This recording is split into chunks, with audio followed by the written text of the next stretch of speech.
திருவண்ணாமலையில் மண் சரிவு ஏற்பட்டு ஒரு வீடு முழுமையாக மண்ணில் புதைந்துள்ள நிலையில் அந்த வீட்டில் இருந்த 7 பேரின் நிலை என்ன என்பது இன்னும் கேள்விக்குறியாகவே நீடிக்கிறது. மீட்பு பணிக்காக 30 பேர் கொண்ட தேசிய பேரிடர் மீட்பு படையினர் வந்துள்ளனர். மீட்பு பணிகள் தீவிரமடைந்துள்ளன. தொடர் கனமழையின் காரணமாக திருவண்ணாமலையில் மண் சரிவு ஏற்பட்டுள்ளது. நேற்று மாலை மண் அரிப்பு காரணமாக திருவண்ணாமலை மலையில் இருந்து ராட்சத பாறை ஒன்று சரிந்திருக்கிறது.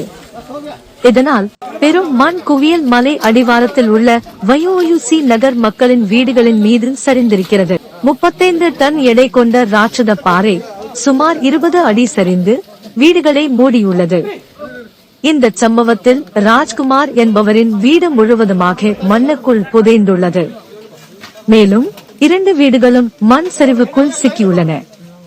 அந்த 2 வீடுகளில் குடியிருந்தவர்கள் உடனடியாக வெளியேறியதால் மண்ணில் புதையாமல் தப்பியுள்ளனர். ஆனால் முழுவதுமாக மண்ணுக்குள் புதைந்த ராஜ்குமாரின் வீட்டில் இருந்தவர்கள் என்ன ஆனார்கள்? அவர்களின் நிலை என்ன என்பது மிகப்பெரிய கேள்விக்குறியாக இருக்கிறது.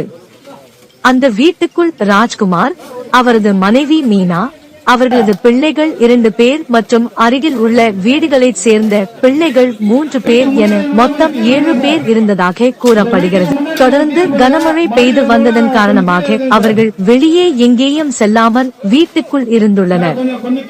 அங்கு கவுதம், இனியா என 2 சிறார்கள் இருப்பதால் பக்கத்து வீடுகளைச் சேர்ந்த தேவிகா, வினோதினி உள்ளிட்ட 3 பேர் அங்கு விளையாடுவதற்காக வந்துள்ளனர்.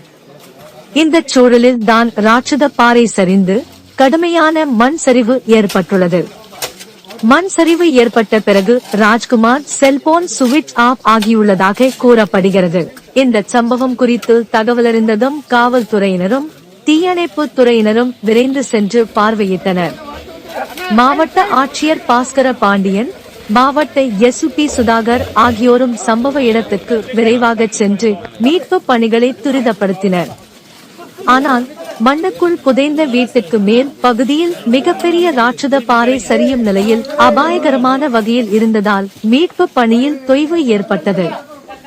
மண்ணை அப்புறப்படுத்தி மீட்பு பணியில் ஈடுபடும் போது ராட்சத பாறை சரிந்து விழக்கூடும் என்பதால் அந்த பகுதியில் வசித்து வந்த அனைவருமே முன்னெச்சரிக்கை நடவடிக்கையாக வெளியேற்றப்பட்டு தற்காலிக முகாம்களில் தங்க வைக்கப்பட்டுள்ளனர்.